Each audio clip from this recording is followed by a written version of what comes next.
রাজধানীর উত্তরার দিয়াবাড়িতে milestone school and কলেজে যুদ্ধবিমান বিধ্বস্তের ঘটনায় হতাহত শিক্ষার্থীদের প্রত্যেকের গলায় আইডি কার্ড ঝোলানো থাকলেও তা কোনো কাজে আসেনি। তাতে ছিল না রক্তের গ্রুপ, অভিভাবকের নাম পরিচয় কিংবা যোগাযোগের নাম্বার। এতে শিক্ষার্থীদের পরিচয় শনাক্ত সহ চিকিৎসা শুরু করতে অনেকটা দেরি হয়। মাইলস্টোনের মতো একটি নামী শিক্ষা প্রতিষ্ঠানে এমন নাম সর্বস্ব আইডি কার্ড দেওয়া নিয়ে প্রশ্ন তুলেছেন অনেকে। বিষয়টি নিয়ে সামাজিক যোগাযোগ মাধ্যমে চলছে তুমুল সমালোচনা।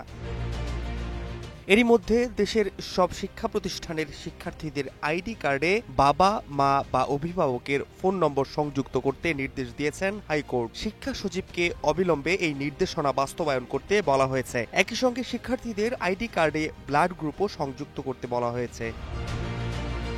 এক রিট আবেদনের প্রাথমিক শুনানি শেষে মঙ্গলবার হাইকোর্ট বেঞ্চ এই আদেশ দেন।